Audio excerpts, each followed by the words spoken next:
Hello guys, welcome back to Muksha channel. Rishi వసుల soulmates of destiny part 11. కొత్తగా మన channel చూస్తున్నట్టయితే please share and subscribe to Muksha channel. అలాగే మన సిరీస్ ఎలా ఉన్నాయో కామెంట్ చేయడం మాత్రం మర్చిపోవద్దు. అలాగే బెల్ ఐకాన్ని కూడా యాక్టివేట్ చేసుకుంటే నేను వీడియో పోస్ట్ చేయగానే మీకు నోటిఫికేషన్ అనేది వచ్చేస్తుంది. అలాగే ఒక కామెంట్ పెట్టారు, త్వరగా వాళ్ళిద్దరిని కలిపేయండి, తన మెయిడ్ అండం ఇష్టం ఉండట్లేదు, కొంచెం హట్టింగ్గా ఉంది అని చెప్పి కామెంట్ అయితే పెట్టారు. రిషి అంతమంది గర్ల్స్ని హేట్ చేస్తున్నారంటే తన మనసుకి ఎంతలా హర్ట్ అయితే తను అంతలా హేట్ చేస్తున్నాడు. సో తనకి ట్రూ లవ్ ఎలా ఉంటుందో వసునే చూపిస్తుంది. వసు కూడా రిషిని ఇప్పుడిప్పుడే కొంచెం కొంచెం అర్థం చేసుకుంటూ తనని ఇష్టపడడానికి ట్రై చేస్తుంది. సో ఇది ఈ soulmates of destiny theme. So సడన్గా వాళ్ళిద్దరిని కలిపేస్తే అంత బాగోదు. So hope you guys understand. ఇంకా ఆలస్యం లేకుండా స్టోరీలోకి అయితే వెళ్ళిపోదాం. చాముండేశ్వరి గారు, ఏంటి బాసు వెళ్ళి చాలాసేపు అయింది ఇంకా రాలేదు అని చెప్పి టెన్షన్ పడుతూ ఇంకా వసుకైతే కాల్ చేస్తూ ఉంటారు. వసు ఫోన్ కారులోనే ఉండిపోవడం వల్ల తను చూసుకోదు. ఇంక ఇంతలో రిషి ఇంట్లోపలికైతే వస్తాడు. అందరూ హాల్లో ఉండడం చూసి, ఏంటి అందరూ హాల్లోనే ఉన్నారు అని అడుగుతారు. జగతి గారు రిషి దగ్గరికి వచ్చి, వాసవి ట్యాబ్లెట్స్ కొనడానికి బయటికి వెళ్ళింది, 3 hours అయింది, ఇంతవరకు ఇంకా రాలేదు నాన్న, ఫోన్ చేస్తుంటే లిఫ్ట్ చేయట్లేదు, అందుకే చాలా టెన్షన్గా ఉంది అని అంటారు. రిషి హనీమూన్ అనగానే వెళ్ళిపోయిందా, లేకపోతే అమ్మ నాన్న దగ్గరికి వెళ్ళిందా అని అనుకుంటాడు మనసులో. ఇంతలో శైలేంద్ర పరిగెత్తుకుంటూ నానమ్మ అని చెప్పి లోపలికి వచ్చి, అన్ని మెడికల్ షాప్స్కి వెళ్ళి అడిగాను, రాలేదంట నానమ్మ అని అంటాడు. అందరూ టెన్షన్ పడుతూ ఉంటారు. బస్సు, సరే బాబాయ్ ఇప్పటికే చాలా టైం అయింది వెళ్తాం అని అంటారు. అన్నమ్మయ్య గారు, సరే పదవసమ్మ అని చెప్పి ఇద్దరు హైదరాబాద్కి అయితే స్టార్ట్ అవుతారు. బస్సు ఫోన్ చూసుకుంటూ, అయ్యో అత్తయ్య చాలాసార్లు కాల్ చేస్తున్నట్టున్నారు, రక్షిత్ కొంచెం ఫాస్ట్గా వెళ్ళు అని అంటుంది. ఇంకొంచెం సేపు తర్వాత బస్సు ఇంటికైతే వస్తుంది. జగతి గారు బస్సుని చూసి, అమ్మ వాసవి ఎక్కడికి వెళ్ళామమ్మా, ఫోన్ కూడా లిఫ్ట్ చేయట్లేదు, ఎంత టెన్షన్ పడ్డామో తెలుసా అని అంటారు. అది అత్తయ్య ట్యాబ్లెట్స్ తెచ్చుకోవడానికి అని అంటూ ఉంటే సాక్షి, ఓ అవునా, శైలేంద్ర నీ కోసం అన్ని షాప్స్ వెతికాడు, నువ్వు ఎక్కడా కనపడలేదే, అయినా ఇంతసేపు ట్యాబ్లెట్స్ తెచ్చుకుంటారని నాకు తెలీదే, అవును ట్యాబ్లెట్స్ ఎక్కడా అని అడుగుతుంది సాక్షి. అందరూ వసుని చూస్తూ ఉంటారు. వసు హ్యాండ్స్లో ఏముండవు. ఇంకా వసు, షట్ కారులోనే మర్చిపోయానా అని అనుకుంటుంది. జగతి గారు, అవును వాసవి ట్యాబ్లెట్స్ ఎక్కడమ్మా అని అడుగుతారు. వసు టెన్షన్ పడిపోతూ ఉంటే ఇంకెంతలో పరందామయ్య గారు, అమ్మ వాసవి నువ్వు ట్యాబ్లెట్స్ కార్లోనే మర్చిపోయావు అని అంటారు. వసు, థ్యాంక్స్ సార్ అని అంటుంది. అందరూ పరందామయ్య గారిని చూస్తూ ఉంటే పరందామయ్య గారు, సారీ తను మెడికల్ షాప్ దగ్గర కనిపించింది, నేనే నాతో పాటు ఇంటికి తీసుకొని వెళ్ళాను అని అంటారు. జగతి గారు, అవునా, ఆ విషయం కాల్ చేసి చెప్పొచ్చు కదమ్మా అని అంటారు. పరందామయ్య గారు, అది తన మొబైల్ కార్లోనే ఉండిపోయింది, అందుకే మీ కాల్స్ కూడా ఆన్సర్ చేయలేదు అని అంటారు. మహేంద్ర గారు, ఓ ఇట్స్ ఓకే సార్, లోపలికి రండి అని చెప్పి పిలుస్తారు. పరందామయ్య గారు అని చెప్పి ఇంకా లోపలికైతే వస్తారు. చాముండేశ్వరి గారు, అమ్మ వాసవి, రిషి వెళ్ళి మీ లగేజ్ చదువుకోండి, ఎర్లీ మార్నింగే మీ ఫ్లైట్ అని అంటారు. పరందామయ్య గారు, ఎక్కడికి వెళ్తున్నారు రిషి అని అడుగుతారు. మహేంద్ర గారు, హనీమూన్ కండి అని అంటారు. పరందామయ్య గారు, ఓ సరే సరే మహేంద్ర గారు, ఓకే రిషి నేను ఇంక వెళ్తాను, ఇప్పటికే చాలా టైం అయింది అని అంటారు. రిషి, ఓకే సార్ అని అంటారు. పరందామయ్య గారు ఇంకా ఇంటికైతే వెళ్ళిపోతారు. కొంచెంసేపు తర్వాత ఇంకా రిషి తన రూమ్కి వెళ్ళి ఇంకా లగేజ్ అయితే చదువుకుంటూ ఉంటాడు. వసు ఇంకా రిషి దగ్గరికి వెళ్ళి, చాలా థ్యాంక్స్ అండి, వాళ్ళ దగ్గర నుంచి మా పేరెంట్స్ని కాపాడినందుకు అని అంటుంది. రిషి, ఇట్స్ ఓకే, బట్ అంత పెద్ద ఇష్యూ జరుగుతుంది కదా, నేను మనీ ఇస్తానన్నాను కదా, అవి వాళ్ళకి ఇచ్చేస్తే ఇంత పెద్ద ప్రాబ్లం అయ్యేది కాదు కదా, నువ్వన్నా ఇంట్లో ఈ విషయం చెప్పొచ్చు కదా అని అంటాడు. బస్సు, చెప్పి వెళ్ళాలనుకున్నాను, కానీ మా సిచ్యువేషన్ చూసి మీలాగే వాళ్ళు కూడా హెల్ప్ చేయాలనుకుంటారు, అది మాకు ఇష్టం లేదు. ఇంకా ఎలాంటి ప్రాబ్లమ్స్ రావండి. వన్స్ అగైన్ చాలా థ్యాంక్స్ అండి అని అంటుంది. రిషి ఇట్స్ ఓకే అని చెప్పి కిందకైతే వెళ్ళిపోతాడు. రిషి సుబ్బయ్య అని చెప్పి పిలుస్తాడు. సుబ్బయ్య బాబు గారు తెస్తున్నాను అని చెప్పి ప్లేట్లో ఫుడ్ పెట్టుకొని ఇంకా రిషికి అయితే తెచ్చిస్తాడు ఆ ప్లేట్ని. ఇంకా రిషి ఆ ప్లేట్ తీసుకొని ఇంకా అవుట్ హౌస్ సైడ్కి వెళ్తూ ఉంటాడు. ఇంకా వసు బాల్కనీలో నుంచి చూస్తూ ఉంటుంది. ఇంకా రిషి వాళ్ళ మామయ్య శేఖర్ గారు బయట లాన్లోనే ఫుల్గా తాగేసి పడిపోయి ఉంటారు. ఇంకా రిషి ఆయన దగ్గరికి వెళ్ళి ఇంకా ఆయన లేపి ఇంకా భోజనం అయితే తినిపించేసి రూమ్లోకి అయితే తీసుకొని వెళ్ళి పడుకోబెట్టేస్తాడు. వసు రిషిని చూస్తూ ఉంటుంది. కొంచెంసేపు తర్వాత జగతి గారు చాముండేశ్వరి గారి కాళ్ళకి బాంబు రాసేసి ఇంకా పడుతూ ఉంటారు. వసు ఈ హనీమూన్ని ఎలాగన్నా ఆపాలి, ఎలా ఆపాలి, బామ్మగారికి చెప్తే అర్థం చేసుకుంటారేమో అని చెప్పి బామ్మగారి దగ్గరికి అయితే వెళ్తుంది. చాముండేశ్వరి గారు వసుని చూసి ఏంటమ్మా వాసువి లోపలికి రా అని చెప్పి పిలుస్తారు. వసు అని చెప్పి లోపలికైతే వెళ్తుంది. చాముండేశ్వరి గారు ఏమైనా చెప్పాలా అమ్మా అని అంటారు. వసు అది నాకు హనీమూన్కి వెళ్ళడం ఇష్టం లేదండి అని అంటుంది. జగతి గారు ఎందుకు వాసువి అని అంటారు. మేము ఒకరినొకరం ఇప్పుడిప్పుడే అర్థం చేసుకుంటున్నామండి. ఈ టైంలో హనీమూన్కి వెళ్దాం అంటే కరెక్ట్ కాదు కదా, ప్లీజ్ బామ్మగారు అని అంటుంది.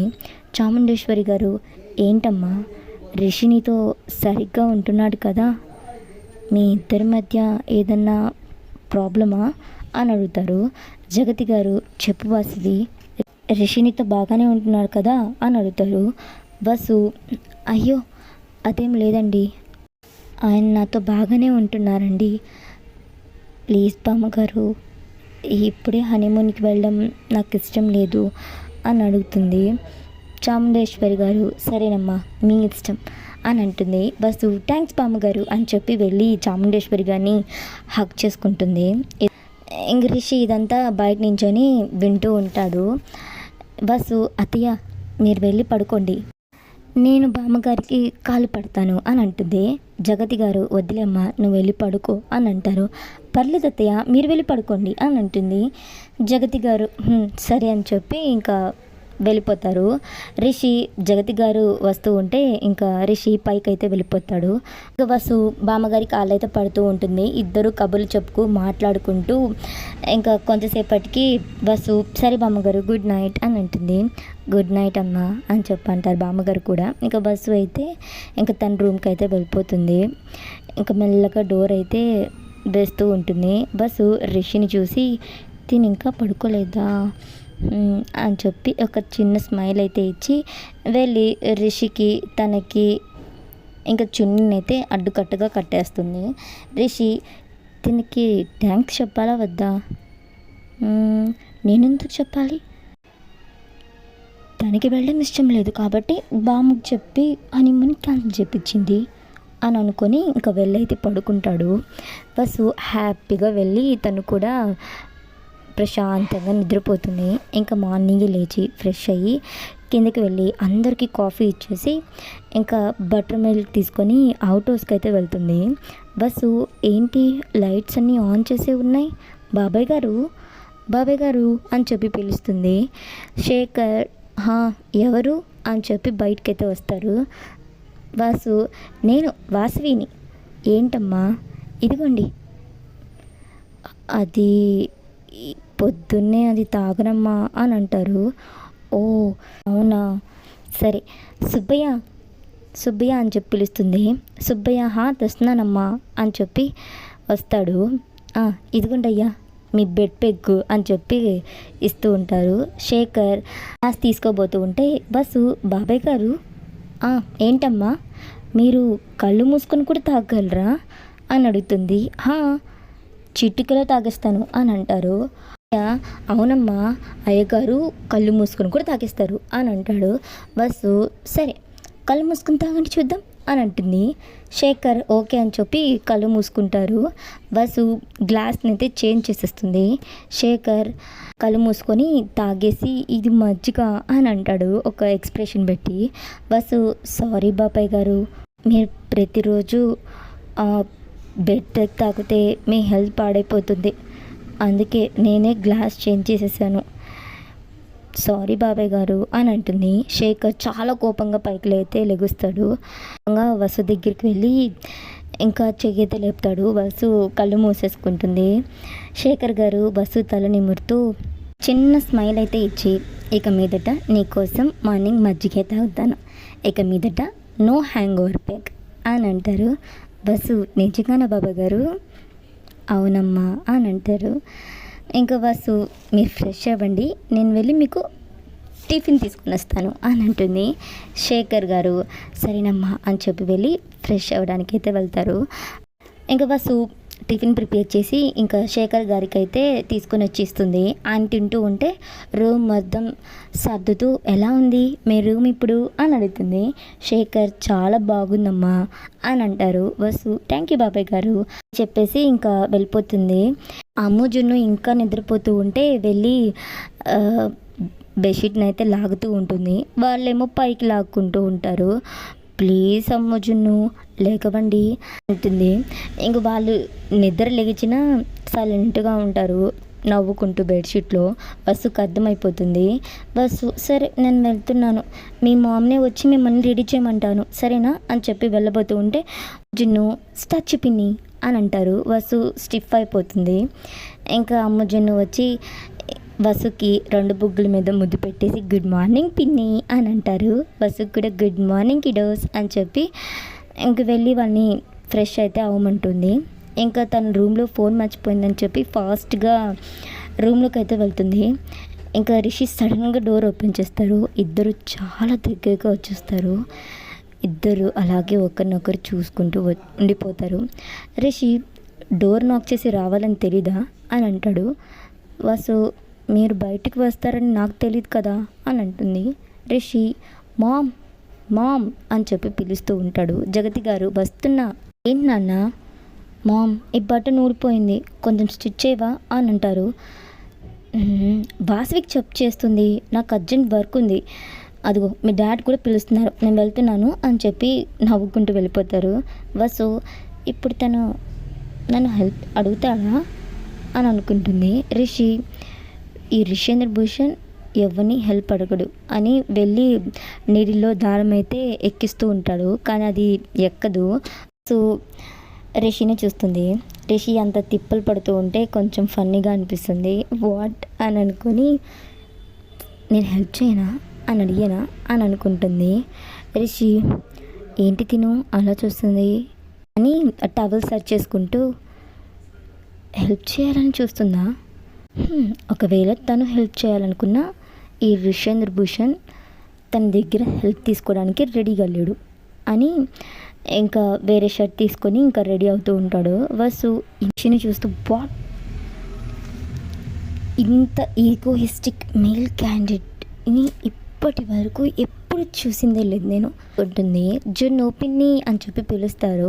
ఇంకా వసు వస్తున్నా అని చెప్పి ఫాస్ట్గా కిందకైతే వెళ్ళిపోతుంది. ఇద్దరు యూనిఫామ్స్ కూడా వేసేసుకొని రెడీగా ఉంటారు. ఇంకా బస్సు వాళ్ళిద్దరిని డైనింగ్ టేబుల్ మీద కూర్చోపెట్టి ఇంకా టిఫిన్ అయితే తినిపిస్తూ ఉంటుంది. ఇంకా రిషి కూడా రెడీ అయ్యి కిందకి వచ్చి ఇంకా తను కూడా టిఫిన్ తింటూ ఉంటాడు. ఇంక ఇంతలో స్కూల్ బస్ రావడంతో ఇంకా అమ్మ జున్నుని స్కూల్ బస్ ఎక్కడానికైతే బయటకైతే వెళ్ళిపోతుంది వసు. రిషి ఇంకా టిఫిన్ తినేసి సుబ్బయ్య టిఫిన్ తీసుకురా అని చెప్పి అని అంటాడు. సుబ్బయ్య బాబు శంకరయ్య తినేశారు అని అంటారు.